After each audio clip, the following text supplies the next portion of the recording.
Baahubali film निदेशक S Rajamouli की film RRR पर्दे पर धमाल मचा रही है। फिल्म ने कमाई के सारे रिकॉर्ड तोड़ दिए हैं। फिल्म का वर्ल्ड वाइड कलेक्शन 500 करोड़ से भी ज़्यादा पहुंच गया है।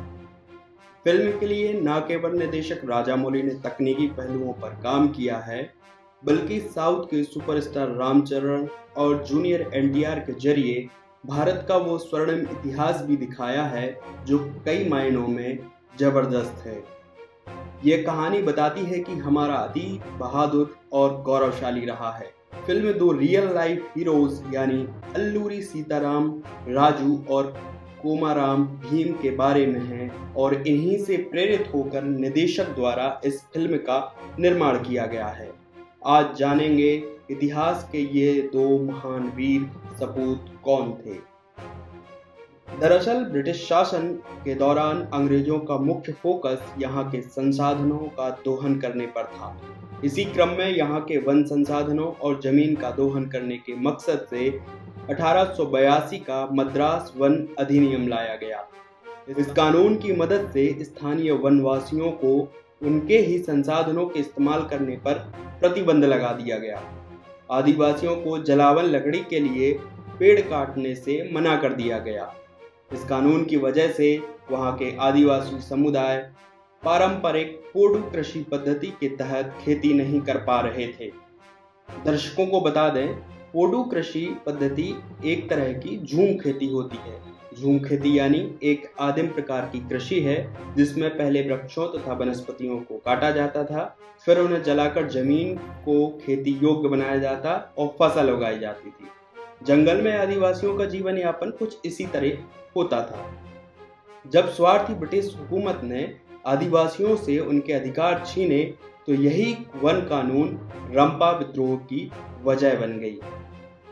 शुरुआत में इस विद्रोह के नेता, जिनमें अल्लूरी सीतारामन राजू और कोमाराम भीम का नाम प्रमुख है, दोनों ही नेता असहयोग और सविनय अवज्ञा के गांधीवादी तरीकों का प्रयोग करते रहे। लेकिन जब बहरी अंग्रेजी सरकार को यह भाषा समझ नहीं आई तो औपनिवेशिक शासन के खिलाफ क्रांतिकारियों ने हथियार उठा लिए। इस तरह रंपा विद्रोह, जिसे मान्यम विद्रोह भी कहा जाता है, ब्रिटिश भारत के अधीन मद्रास प्रेसिडेंसी की गोदावरी शाखा में शुरू किया गया यह एक आदिवासी विद्रोह था। इसकी शुरुआत अगस्त 1922 से हुई और मई 1924 में राजू को कैद करने और उनकी हत्या किए जाने तक यह विद्रोह जारी रहा। विद्रोह के नेताओं की बात करें तो रामाराजू का जन्म 1857 में विशाखापट्टनम जिले के पांडरंगी के एक क्षत्रिय परिवार में हुआ था।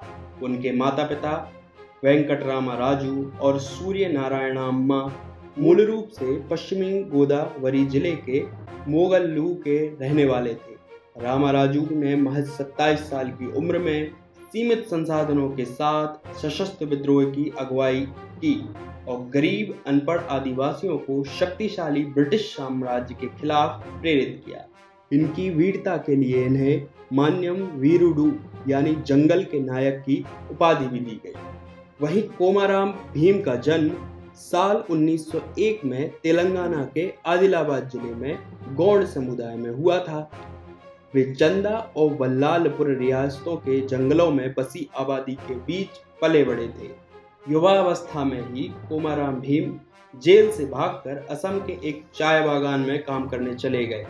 यहाँ उन्हें अल्लूरी सीताराम राजू की अगुवाई में चल रहे विद्रोह के बारे में पता चला।